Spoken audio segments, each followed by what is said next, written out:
మనం ఇదిగో ఈ సీట్లోంచి వెళ్దాం. ఆ పిల్లాడికి చదువు చెప్పే టీచర్లు ఆ పిల్లాడి మనస్తత్వం గురించి తెలుస్తుంది కదా, అదిగో అదే స్కూలు. ఇప్పుడు నేను మిమ్మల్ని స్కూల్ దగ్గరికి తీసుకెళ్తున్నాను. ఆ స్కూల్ దగ్గరికి వెళ్ళిన తర్వాత టీచర్లతో మాట్లాడటానికి సిద్ధంగా ఉన్నారో లేదో కూడా మనం చూద్దాం. వెళ్ళిన తర్వాత చుట్టుపక్కల ఉన్న వాళ్ళందరితో మనం మాట్లాడాం కదా, ఇప్పుడు నేను స్కూల్ దగ్గరికి తీసుకెళ్తా. రోజు చదువు చెప్పే టీచర్లు ఏమనుకుంటూ ఉన్నారు, ఆ పిల్లాడి మనస్తత్వాన్ని ఎప్పుడైనా వాళ్ళు గ్రహించగలిగారా, ఎంత క్రిమినల్గా ఆలోచిస్తాడు అని టీచర్లు ఎప్పుడైనా అనుకున్నారా? స్కూల్లో టీచర్లు ఏం మాట్లాడతారో మనం చూద్దాం. ఇదిగో ఇదే స్కూల్. ఈ స్కూల్లోనే ఆ పిల్లాడు 10వ తరగతి చదువుతున్నాడు. ఒక్కసారి మనం వెళ్దాం, టీచర్తో మనం మాట్లాడదాం. ఒకసారి టీచర్ ఒకసారి గేట్ ఓపెన్ చేయి. గేట్ ఓపెన్ చేయి. ఓకే, టీచర్లు మాట్లాడట్లేదు. మరి టీచర్లు మాట్లాడక, పిల్లల మనస్తత్వం గురించి చెప్పక, విద్యాలయాల్లో నైతికాంశాలు చెప్పక, తెలిసిన విషయాన్ని బయటికి చెప్పాలి అంటే భయం. పోనీ ఎవరైనా చెప్తే మళ్ళీ దానిలోంచి ఇది ఎన్నెన్ని చూడాలి. మనం ఒకసారి వెళ్దాం. అమ్మ ఒకసారి అమ్మ అట్లా కాదు, ఇందులోనే చదువుతాడా? ప్రిన్సిపల్ ఉన్నారమ్మా? వా, ఎందుకంటే అందరికీ తెలియాలి కదమ్మా పిల్లల. ఓకే, ఒక్క నిమిషం. మన స్కూల్లో పిల్లల దగ్గరికి వెళ్ళొద్దు, కానీ ఎవరైనా మాట్లాడతారేమో చూద్దాం. పిల్లల్ని చూపించవద్దు, జస్ట్ ఎవరైనా టీచర్, ఎందుకంటే ఇదే స్కూల్లో కదా. అర్రే అందరూ తలుపులేసుకునేలా వెళ్ళిపోతే ఎలా? టీచర్ టీచర్ పిల్లల్ని చూపించారు. టీచర్ ఒకసారి రండి టీచర్ ప్లీజ్. అది కాదు, అందుకు కాదు, ఒక్కసారి రండి టీచర్ ప్లీజ్. అమ్మ ఒక్కసారి రండి అమ్మ, పిల్లల్ని చూపించవద్దు అమ్మ ఒకసారి. అట్లా కాదు, ఇదే స్కూల్లో కదమ్మా ఆ పిల్లాడు. కానీ అలా కాదు, నాకు అది కాదు, నేను దాని గురించి అడగను. కానీ ఒక 10వ తరగతి విద్యార్థి ఎక్కడైనా కానివ్వండి. అమ్మ టీచర్ గారు అంటే మనం చెప్పాలి కదండి టీచర్ గారు అది కాదు. అంటే సమాజానికి కొంచెం ఒక మంచి ముక్క చెప్పండి. అంటే ఇక్కడనే కాదు, మొన్న ఒక 10వ తరగతి బాలిక తల్లిని చంపించేసింది టీచర్ అక్కడ. ఈరోజు ఒక 10వ తరగతి బాలుడు. అసలు ఏంటి, ఏమనుకోవాలి సమాజాన్ని? ఒక్క ముక్క చెప్పండి టీచర్ ప్లీజ్. స్కూల్ గురించి వదిలేయండి, సామాజిక బాధ్యత గురించి చెప్పండి టీచర్. అట్లా కాదు అమ్మ, ఒక్కసారి రండి అమ్మ టీచర్. ఎందుకంటే సమాజం గురించి మీకు తెలిసినట్టుగా ఎవరికి తెలీదు. టీచర్ ప్లీజ్, సమాజం గురించి మీకు తెలిసినట్టుగా ఎవరు? అయ్యో, సమాజం గురించి, పిల్లల మనస్తత్వం గురించి బాగా తెలిసే వ్యక్తులు ఎవరు అంటే తల్లి, తండ్రి, కుటుంబ సభ్యులు, ఆ తర్వాత స్కూల్ టీచర్లే. ఎందుకంటే ఒక వ్యక్తి బడికి వెళ్ళేటప్పుడు ఆ పిల్లలు స్కూల్లో ఎక్కువ సమయం గడుపుతారు టీచర్ల ముందు, ఇంట్లో తల్లిదండ్రుల ముందు ఎక్కువ సమయం గడుపుతారు, ఆ తర్వాత చుట్టుపక్కల ఉన్న వాళ్ళతో. సో పిల్లాడి మనస్తత్వం బాగా తెలిసేది ఎవరికి? తల్లి, తండ్రి, ఆ తర్వాత గురువుకి తెలుస్తుంది, ఆ తర్వాత స్నేహితులకు తెలుస్తుంది. మరి గురువు మాట్లాడగలదు. ఇంకొకసారి ట్రై చేస్తాను, ఎందుకంటే పిల్లల మనస్తత్వం. 10వ తరగతి పిల్లాడు క్రైమ్ని ఎలా ఎగ్జిక్యూట్ చేయాలో ప్లాన్ చేసుకున్నాడు. ఆ ప్లాన్ చేసుకుని పైనుంచి దూకి ఒక్కటా రెండా 20 కత్తిపోట్లు పొడిచాడు, పీక నులిమి చంపేశాడు, డబ్బులు తీసేసుకున్నాడు.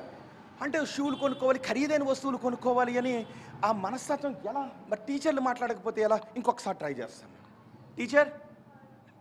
టీచర్ అయ్యో, టీచరే మాట్లాడకపోతే ఎలా? టీచర్ గారు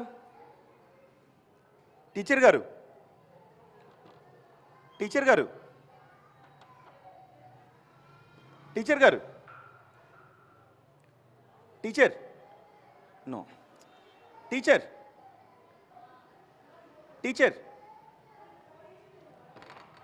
గారు. సో కెమెరా ఇటు రావద్దు, ఎందుకంటే పిల్లలు ఉంటారు కాబట్టి మనం పిల్లల్ని చూపించవద్దు. టీచర్ గారు అట్లా కాదు, జనరల్గా పిల్లల్లో ఎందుకు ఇలాంటి ఆలోచనలు వస్తున్నాయన్న దాని గురించి ఒక్క ముక్క చెప్పండి చాలు. పేరెంట్స్ ఎలా ఉండాలి? టీచర్ అలా కాదు, ఇంటి దగ్గర పేరెంట్స్ పిల్లల విషయంలో ఏం గమనిస్తుండాలో ఒక్క ముక్క చెప్పండి టీచర్. అయ్యో, రావుస్ ఇంటర్నేషనల్ స్కూల్ మీరే చెప్పకపోతే ఎలా టీచర్ ఏం వద్దు, నేను క్రైమ్ గురించి అడగను, పిల్లల్లో ఈ మనస్తత్వాన్ని తల్లిదండ్రులు ఎలా గుర్తించాలో అడుగుతాను టీచర్. అయ్యో సార్, మీరు ఏం చేస్తారు స్కూల్లో? నేను స్కూల్ పీటీ సార్ను. పీటీ, ఓ నైస్ సార్. అది కాదు, నాకు ఒక్క ముక్క చెప్పండి చాలు, ఇది ఏమొద్దు, స్కూల్ నుంచి వెళ్ళిపోతాను, బయటికి వెళ్ళిపోతాను. కానీ ఈ మధ్య మొన్న అక్కడ మేడ్చల్ దగ్గర ఒక 10th క్లాస్ అమ్మాయి తల్లిని చంపించేసింది. సార్ మనకు అట్లా కాదు మనకు అంటే అయ్యో అమ్మా అట్లా కాదు.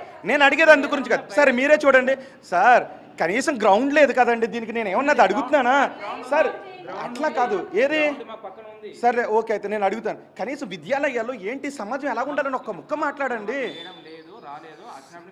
అట్లా కాదు, అసలు ఇలాంటి ఘటనల కారణాలు ఏంటంటే ఒక్క ముక్క మీరు మాట్లాడకపోతే ఎలా? అలా కాదు, నేను అది వద్దు. సమాజం గురించి ఒక్క ముక్క చెప్పండి. మీకు బాధ అనిపించట్లేదు ఆ పిల్ల చనిపోయినందుకు? బాధ ఉంది కదా, మరి ఏం చేయాలి చెప్పండి. ఒక్క ముక్క చెప్పండి సార్. పీఈటీ సార్ అమ్మ, ఒక్క మహిళగా చెప్పండి అమ్మా. సమాజం గురించి ఒక టీచర్గా చెప్పండి అమ్మా. అట్లా కాదు, ఒక్క ముక్క. తల్లిదండ్రులు ఏం చేయాలి ఒక్క ముక్క చెప్పండి అమ్మా. టీచర్ కదా, అందరికీ బాధే సార్ ఈ విషయం, అందరికీ బాధే. తల్లిదండ్రులు ఎలా గమనించాలి చెప్పండి పిల్లల్ని. అమ్మా టీచర్ గారు వెళ్ళిపోనా అంటే ఒక్క ముక్క సమాజం గురించి చెప్పలేరా? ఎందుకంటే స్కూల్లో పిల్లలు అమ్మా మీరు నేను వెళ్తానులే, కానీ నేను రిక్వెస్ట్ చేస్తున్నాను కదా. ఎవరికైనా బాధ లేని కారణం కాదు, అది కారణంగా స్కూల్లో మాట్లాడద్దు. స్కూల్ వదిలేయండి, జనరల్ గా చెప్పండి. ఏదన్నా బయట వస్తారు, బయటనే స్కూల్ తరఫు నుంచి నేను చెప్పలేదు. స్కూల్ గురించి వద్దు, జనరల్ గా ఏది చెప్పలేము సార్. బయటకు వెళ్ళండి సార్ ప్లీజ్, ఏమనుకోకండి సార్. అంటే ఓకే ఓకే. సో స్కూల్ టీచర్ని రిక్వెస్ట్ చేసిన అంటే మళ్ళీ ఒకటి చెప్తున్నాను, ఫస్ట్ ఒక బిడ్డ గురించి తెలిసేది తల్లిదండ్రికి తెలిసేటికి ఇంకెవ్వరికి తెలియదు. ఆ తర్వాత వాడి గురించి తెలిసేది టీచర్కి, స్కూల్లో ఉన్న వాళ్ళకి, స్నేహితులకే. మరి తల్లిదండ్రులు ఎలా ఉండాలి, స్కూల్లో ఎటువంటి నైతిక విలువల గురించి చెప్పాలి అనేది టీచర్ మాట్లాడాలి. అట్లా కాదు, ఇలాంటి ఘటనలు జరిగిన బాధ అనిపిస్తుంది కదా. చాలా బాధగా ఉంది సార్. ఏం చేయాలి అసలు అర్థం కాని పరిస్థితులలో మానవ సమాజం ఎక్కడ పోతుంది? ఒకరిని చంపే హక్కు ఎవరికి ఉంది? చిన్నపిల్లని ఎందుకు చంపాలి? ఎందుకు వస్తుంది? అమ్మ నాన్న ఎక్కడ పోతున్నారు, సమాజం ఎక్కడ పోతుంది? బ్రతికే వాళ్ళు వచ్చారు ఇక్కడ. స్కూల్లో ఏం చెప్పడం కాదు, వాళ్ళు పాఠాలు చెప్తారు. పిల్లలకు ప్రభావం ఏం పడుతుంది? ఎందుకు అలా చంపుతున్నారు? చంపి ఎన్ని రోజులు బతారు? మానవ జన్మ ఏదో రోజు పోవాల్సిందే కదా, చనిపోవాల్సిందే కదా. ఆవేదన కలుగుతుంది, బాధ కలుగుతుంది. నాకున్నారు 2 కూతుళ్ళు. ఏడుపు వస్తుంది వినగానే. ఏం జరిగింది, ఎలా జరిగింది, ఎందుకు దొంగతనానికి కోసం వచ్చేది? ఇలా చంపడం ఏంది? క్రూరంగా అతిగా చంపి పొడిచి మళ్ళీ అక్కడెక్కడ చాలా క్రైమ్ అసలు. ఆ చిన్న వయసులో అంతగా ఎందుకు అర్థం కాని పరిస్థితి సార్. షాక్లో ఉన్నాం మేము కూడా ఇప్పుడు. చాలా అంటే చాలా చెప్పలేని పరిస్థితి. ఎందుకు అలా చేస్తున్నారు? ఏదో రోజు పెద్ద కావాలి, డబ్బులు సంపాదించుకోవాలి, కష్టపడాలి. తోపుడు బండి పెట్టుకోవచ్చు, అడ్డి పనులు అమ్ముకోవచ్చు, కూరగాయలు అమ్ముకోవచ్చు. సమాజంలో ఎన్నో ఉన్నాయి కష్టపడేవానికి. ఇలా మళ్ళీ తల్లిదండ్రులు ఏదో లాస్ అయ్యారంట, అలా చేశారు, ఇలా చేశారు అని అంటున్నారు. కానీ చాలా బాధాకరం. పోయిన పిల్ల రాదు కదా. డబ్బులు కావాలంటే ఏదైనా పని చేసుకుని బతకొచ్చు. పిల్లలకి నేర్పాల్సింది ఫస్ట్ నైతిక విలువలు, మానవతా విలువలు నేర్పాలి. కానీ పిల్లలు ఏం చేస్తున్నారో చాలామంది పట్టించుకోవట్లేదు. క్రైమ్ రేట్ రోజుకి ఇలా చిన్న పిల్లల్లో క్రైమ్ రేట్ పెరగడం. నేటి బాలలు రేపటి పౌరులు.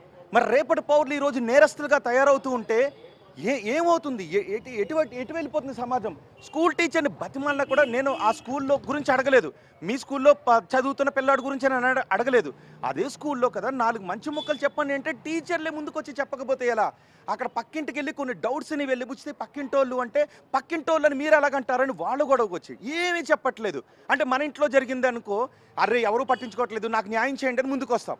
పక్కింట్లో జరిగితే సైలెంట్, నాకు సంబంధం లేదు, నన్ను అడగొద్దు, ఏం కాదు. ఇది ఏంటి మైండ్ సెట్? ఇది ఎక్కడో ఒక చోట మారాలి కదా, అందరికీ బాధ్యత ఉంటుంది కదా. ఆ రోజు చెప్పండి, నిజంగా ఆ బిడ్డ ఒంటి నిండా కత్తిపోట్లతో చనిపోయినప్పుడు మా బిగ్ టీవీకి ఎవరు చంపారు వాడు తెలియాల్సింది, ఏ ఆధారం దొరుకుతుందని ప్రతి గల్లీ తిరిగాం.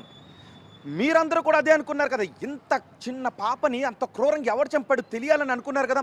5 రోజులు ఇదే స్కూల్లో ఇదే క్లాస్లో పక్క స్టూడెంట్స్తో కూర్చుని చంపేశాను అనే భయం బెరుకు లేకుండా నిన్న పోలీసులు వచ్చిన తర్వాత వణుకు మొదలైంది వాళ్ళు. అంటే అంత దాపరికంగా ఉన్నాడు అంటే ఎటు సమాజం వెళ్ళిపోతుంది. ఇవాళ సహస్ర, మరి రేపెవరు? మొన్న 10th క్లాస్ అమ్మాయి తల్లిని చంపించింది, ఈరోజు 10th క్లాస్ పిల్లాడు పక్కింటి అమ్మాయిని డబ్బుల కోసం చంపేశాడు. పైగా బిల్డింగ్ పేల్చేద్దామని అనుకున్నాడు గ్యాస్ లీక్ చేసి. మరి మాట్లాడటానికి రాకపోతే, సమాజానికి 4 మంచి ముక్కలు చెప్పాల్సిన టీచర్లే ముందుకొచ్చి చెప్పకపోతే ఎటువైపు వెళ్ళిపోతాం?